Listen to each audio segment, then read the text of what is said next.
이게 말이 돼? 싶지만 다양한 실험과 연구를 통해 과학적으로 밝혀낸 놀라운 사실들을 취재했습니다. 이번 특종 이런 게 과학이라고 싶고 동화 속 이 설정이 사실이라고? 다음 동화 중 과학적으로 검증된 이야기는 무엇일까요? 1번 왕자의 키스를 받자 독사과를 뱉고 살아난 백설공주. 2번 거짓말을 하면 코가 길어지는 피노키오.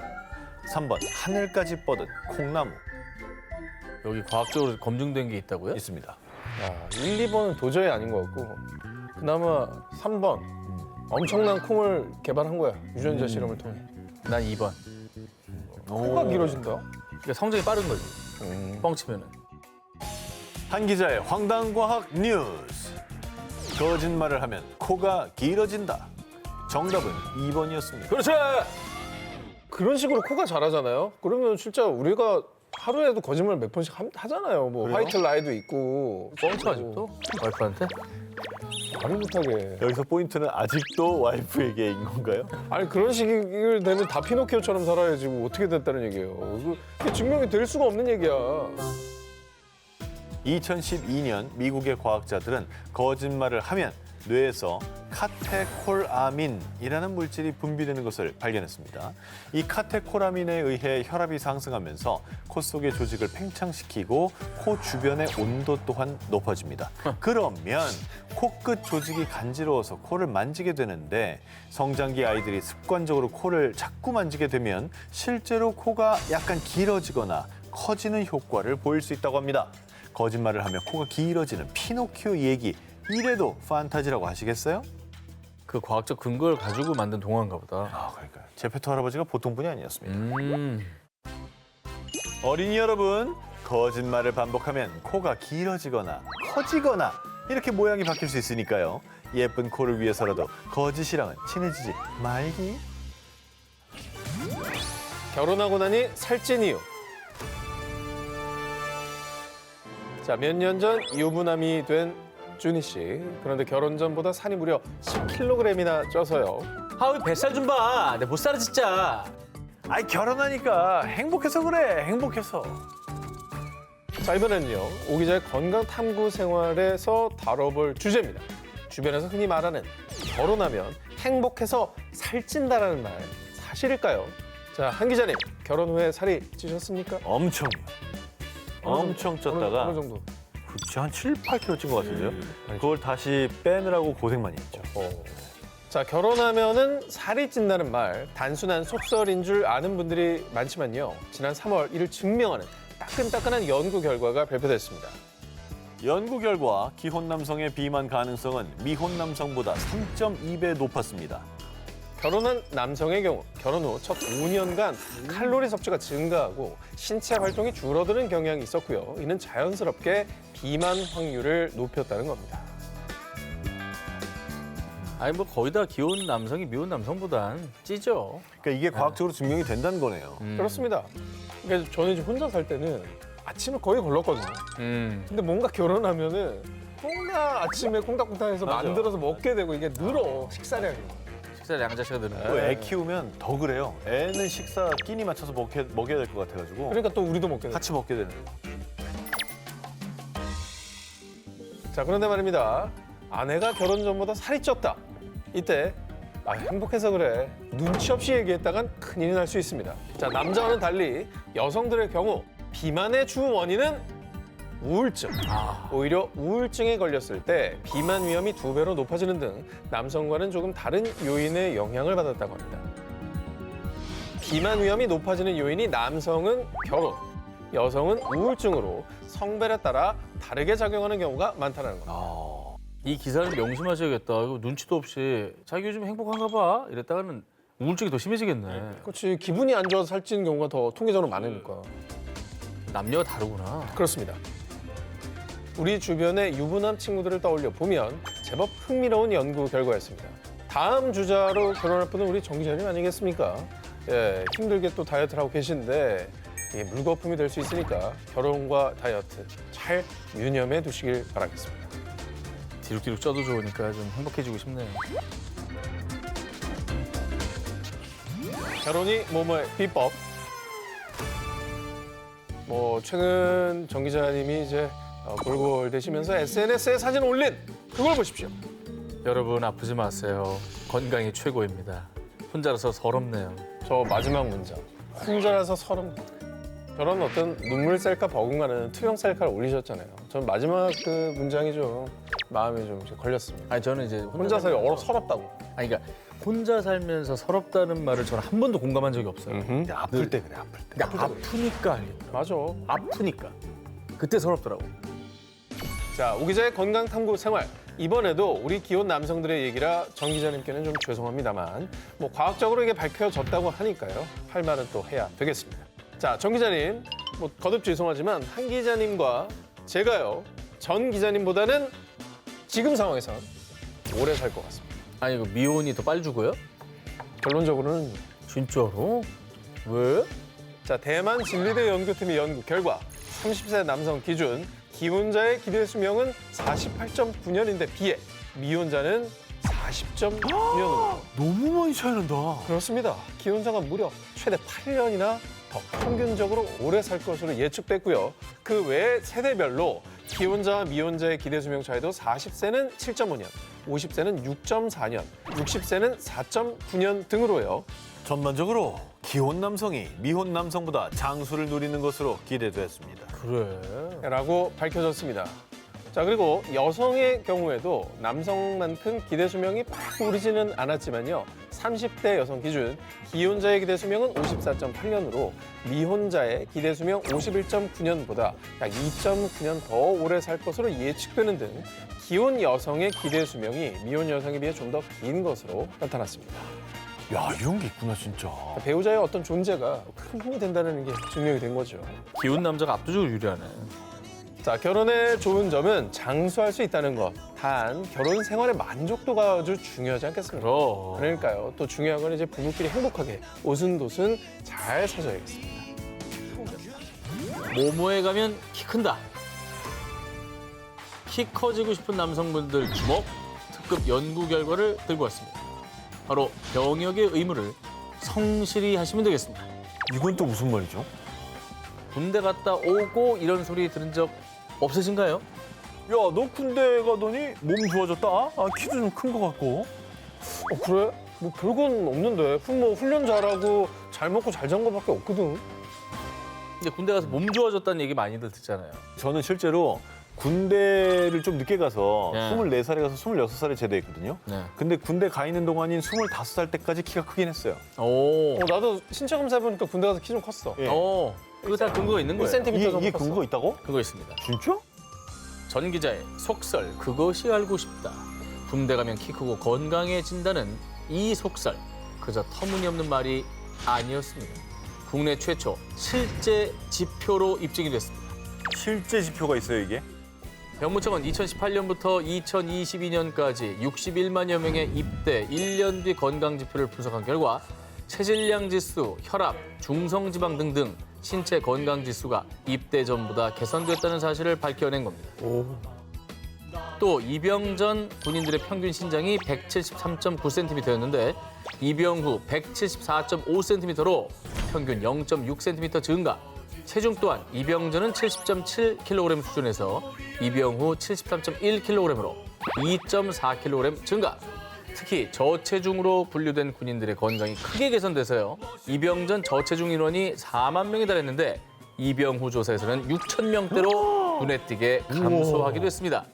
어쩌면 정말로 꼬박꼬박 훈련하고 필요 영양 성분 맞춰 밥 나오고 규칙적인 식습관을 유지하는 이 군의 특수성이 신체에는 긍정적인 영향을 미쳤을 수 있는 것이죠. 오. 어쨌든 군인은 되게 루틴하게 그렇죠. 살게 되니까 도움이 되겠죠, 건강에도. 아, 근데 저 저체중 수치 개선은 놀랍다. 근육이 생긴 거죠. 어쨌든 꼭 4만 명에서 6천 명. 우리가 평생 살면서 저렇게 규칙적인 생활을 하는 게 언제예요? 그러니까. 80%가 개선되는 거예요. 그럼. 진짜 너무 놀라운데? 야, 그렇다면은 건강을 위해 규칙적인 생활을 하는 게 되게 도움이 된다라는 그렇지. 또 결론에 이르게 되네.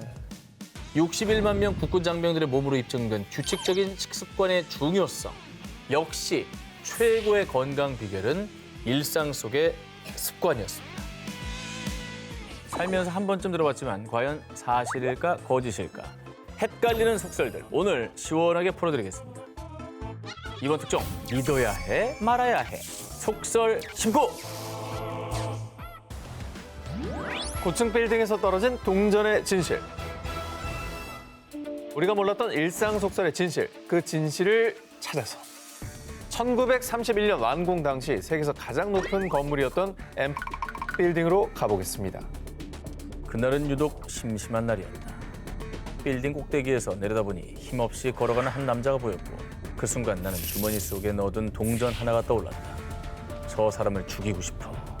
그 찰나의 생각이 스치는 순간 나는 주저없이 남자를 향해 동전을 던졌고 머리를 맞은 그는 사망했다. 약간의 각색을 거친 이 이야기는 실제로 미국 등 서양에서는 도시 전설처럼 유명한 이야기입니다. 102층까지 있는 엠파이어 스테이트 빌딩의 총 높이는 무려 381m. 계산 결과 빌딩의 꼭대기에서 동전을 던지면 무려 시속 103.69km의 속도로 떨어진다는데요. 고층 빌딩에서 떨어진 동전 하나가 실제로 사람을 죽일 수도 있다. 아, 시속이 그 정도면 진짜 아프긴 아프겠네요. 근데 저게 말이 됩니까? 공기에 저항할 생각 안 합니까? 아, 근데 영화 안 보셨어요? 동전 픽 해가지고. 영화잖아요. 아, 실제가 있으니까 영화가 나왔겠지. 아니 그러니까 만약에 뭐 쇠구슬이면 갈 것 같아. 네. 근데 바람의 저항이 있는데 어. 그 동전 그 얇은 게 뭐 얼마나 가겠습니까? 이 얘기의 진실을 찾아 미국의 한 대중과학 프로그램에서 실험을 진행했습니다. 자, 결론부터 말씀을 드리면 무게가 2.5g에 두께가 1.52mm에 불과한 이 페니 동전은 높은 건물에서 떨어져도 그 아래를 지나가는 사람을 죽일 가능성은 낮다고 합니다. 뭐라고 했습니까? 그 속설이 틀린 거네요. 완전 틀린 거지. 예. 자, 물론 이론적인 계산상으로는 시속 103.69km라는 엄청난 속도로 예측되지만요. 실제로는 진공 상태가 아니기 때문에 공기 저항으로 인해서 동전이 떨어지는 속도가 느려진다고 합니다. 게다가 동전의 이 모양도 공기 저항 잘 받게 생겼잖아요. 맞아. 동그랗고 납작합니다. 떨어질 때 이 펄럭이다시피 하기 때문에 치명적인 이 화살보다는 떨어지는 나뭇잎과 같은 궤적이 나온다고 합니다. 오. 근데 사실 그렇다고 안전하냐? 사진 한번 보실까요? 자, 실험상으로도 콘크리트 바닥이 저렇게 뚫릴 정도의 효과는 있습니다. 오. 그러니까 아예 안전하진 않은 거예요. 그렇지. 아유 던지면 안 되죠. 충격에 의해서 고통을 동반한 상처가 날 수도 있고 생각지 못한 사고가 일어날 수도 있으니까요. 절대 함부로 따라해서는 안 되겠습니다. 아 당연하죠. 그건 당연한 거죠. 고기 두고 감론을 박. 뭐가 맞아? 자, 이번 특종을 소개하기 전 양심 고백 먼저 하겠습니다. 저도 사실 뭐 취재하기 전까지는 진짜 몰랐고요. 저도 이 속설을 진짜라고 철석같이 믿고 있었는데 아마 이 진실을 알게 되면 대다수의 한국인들이 죄다 놀랄 겁니다. 그리고 전 개인적으로 곽튜브에게 굉장히 미안하다는 말씀을 드립니다. 사과합니다. 이거 갖고 뭐라고 했구나. 매주 뭐라 하고 있습니다. 아, 진짜요? 매주 혼내고 있습니다. 야, 뭔데 그러지? 한국인이 사랑하는 인기 외식 메뉴 고기. 하지만 불판에 구워 먹을 때마다 뭐해 빨리 안 뒤집고. 아, 고기는 원래 한 번만 뒤집는 거야. 고기를 자주 뒤집으면 수채 분량이 고기에 깊게 스며들지 않을 뿐더러 삼겹살 기름이 충분히 빠지지 않거든.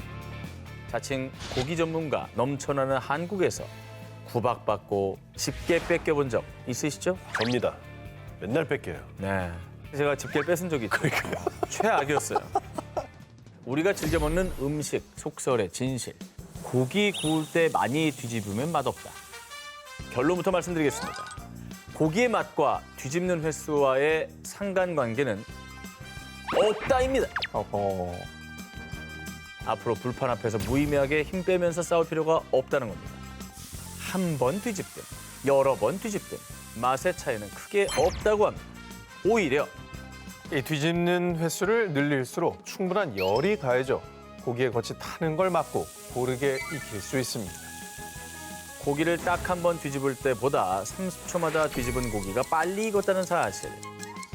자, 그러니까 효율적으로 고기를 구우려면 잘 뒤집어주는 게 정답입니다. 그러니까 막 타버리기 전에 살짝 다른 면으로 옮겨주고 해야지 골고루 익힐 수 있는 거네요.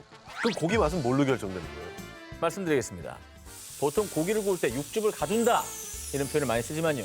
겉면을 지지듯 잘 뒤집지 않는 방법으로 고기 육즙을 안 나오게 할 수는 없다고 합니다. 고기 뒤집기의 핵심은 뒤집는 횟수보다 맛있는 고기를 고르는 거예요. 재료가 제일 중요합니다. 자, 그러니까 질 좋은 고기가 더 중요한 요소인 것이죠. 우리가 철석같이 진짜로 믿고 있었던 고기 맛있게 굽는 법. 오늘 제대로 말씀드렸죠? 이제는 30초마다 잘 뒤집으며 구워주죠.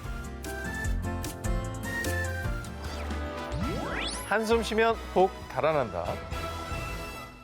너무나 익숙한 만큼 알고 싶은 일상 속설의 진실. 이번에는 대한민국 공통 금기로 여겨지는 행동에 대해 파헤쳐 보겠습니다.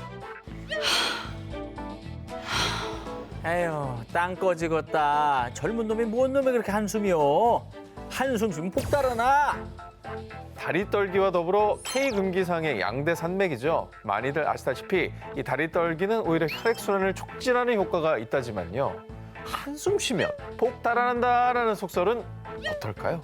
믿어야 할까요? 말아야 할까요? 한숨 쉬는 거 되게 좋지 않을까? 심호흡인데? 심호흡이잖아. 근데 참 보는 사람들 힘 빠지게 하는 건 있어요. 아니, 보는 사람은 힘 빠져도 자기한테는 요가나 필라테스 하면은 이거 하라 그러잖아. 심호흡이란 난 몸에 좋을 것 같은데? 긴장감을 낮춰주나? 한숨은 스트레스와 불안, 슬픔 등 부정적인 감정 상태를 표현하는 방법 중에 하나라서요.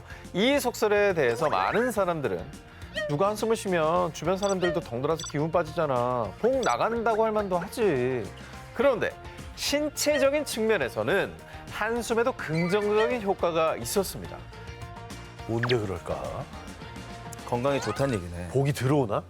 자, 그 이유는요. 한 번에 깊은 한숨은 답답했던 폐를 시원하게 열어주고요. 숨이 닿기 어려운 폐 깊은 곳까지 산소가 들어가면서 폐포가 다시 펴지는 효과도 있다고 합니다. 그래서 자연스럽게 혈액과 뇌에도 산소가 공급되면서 집중력과 기억력이 좋아지고 스트레스 완화에도 효과적이라고 합니다. 한숨이라도 쉬면 그래도 기분 좀 나아요. 저기 릴렉스가 되잖아. 스트레스가 완화되는 느낌 확실히 있어. 근데 한숨하고 심호흡이 같은 겁니까? 그러니까 똑같은 행동이라 할지라도 기왕이면 심호흡을 하면서도 명상까지 하시는 게. 그러니까 뭐가 잘 안 풀려서 한숨을 쉬느니 네. 심호흡으로 돌리는 게 네, 낫겠네. 그렇죠. 딱 눈 감고 그냥 이렇게 이너 피스. 이게 훨씬 더 낫다는 거죠. 심호흡으로 돌려야겠네. 우리가 몰랐던 한숨의 긍정적인 효과. 하지만 주변에서 한숨을 쉬면 누가 좋아하겠습니까? 그러니까. 기왕이면 한숨보다는 심호흡을 하는 게 좋겠습니다.